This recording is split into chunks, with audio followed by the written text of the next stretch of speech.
কাবাজিতে এদের মিথ্যা জিনিস আসবে না। আর একটা মাসলা, হযরতে বায়েজিদ বুস্তামি রাহমাতুল্লাহ আলাইহির ব্যাপারে একটি কিতাবের মধ্যে লেখা আছে, তাজকিরাতুল আউলিয়া, সম্ভবত কিতাবটির নাম না কি বলেন, তাজকিরাতুল আউলিয়া। একটা ঘটনা আছে, বায়েজিদ বুস্তামি রাহমাতুল্লাহ আলাইহি বলছেন, এই বিমল দাসের বেটা মানুষকে শোনাচ্ছে বাংলা, এর পুঁজি হলো বাংলা, এর সামনে যদি আপনি আরবি খুলে দেন প্যান্টে পেশাব করে দিবেন। আরবি পড়ার ক্ষমতা নাই, বাংলা মৌলবি, গুগল মৌলবি।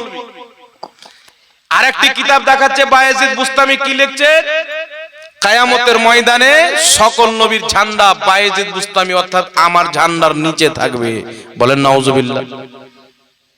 তো বায়েজিদ বুস্তামি বলছে কিয়ামতের ময়দানে আমার ঝান্ডা, সকল নবীর ঝান্ডা আমার ঝান্ডার নিচে থাকবে, অর্থাৎ আমার নবীদের ঝান্ডার চাইতেও আমার ঝান্ডা উপরে থাকবে। তাহলে এ বেটা যদি ওলি হয় তাহলে কাফির কে? মানে ও বুঝাতে চাইলো যে বায়েজিদ বুস্তামি রাহমাতুল্লাহ আলাইহি এটা বলে কুফরি করেছে, এটা এবার উদ্দেশ্য। তো বায়েজিদ বুস্তামিকে ইবনে তাহমিয়া আল্লাহর ওলি লিখেছে, আর কোন কাফিরকে ওলি বলাটাও কুফরি। তাহলে তার ফতোয়া অনুযায়ী ইবনে তাহমিয়া কাফির হলো শরীয়ত অনুযায়ী। তাদের যত মৌলবি বায়েজিদ বুস্তামি রাহমাতুল্লাহ আলাইহিকে আল্লাহর ওলি লিখেছে, তার ফতোয়া অনুযায়ী তারা কাফির হলো, তার ফতোয়া অনুযায়ী। কিন্তু বিরাদর ইসলাম শুনেন এর উত্তর কি হবে? এর উত্তর ইবনে তাহমিয়াও দিয়েছে, আহলে হাদিসের গুরু। বিমল দাসের বেটা যদি নিজের বাপের কিতাবটা পড়ে নিত তাহলে টেনশনটা হতো, কিন্তু আমি তার বাবার কিতাব থেকে দলিল দেব না, আমি দেব মুসলিম শরীফ থেকে। রাসূল পাক সাল্লাল্লাহু আলাইহি সাল্লাম বলছেন যে বানি ইসরাইলের একজন ব্যক্তি খুব খুশি হয়েছে, আল্লাহর কোন নিয়ামত পেয়েছে, অত্যন্ত খুশি। খুশি হয়ে বলছে যে আল্লাহ আনা রব্বুকা, আমি তোমার রব, আনতা আবদি, তুমি হচ্ছে আমার বান্দা।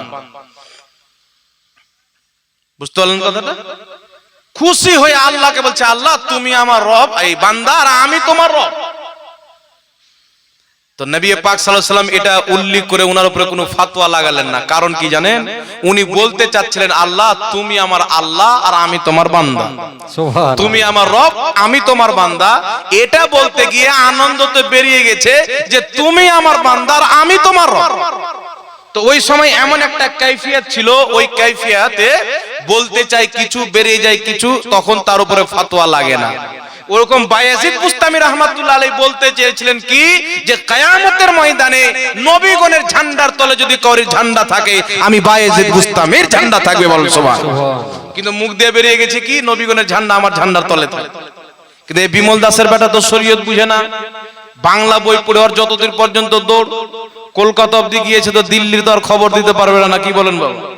তো আল্লাহ এই জাতিকে হেদায়েত দান করুক, সকল পড়ুন আল্লাহুম্মা আমিন।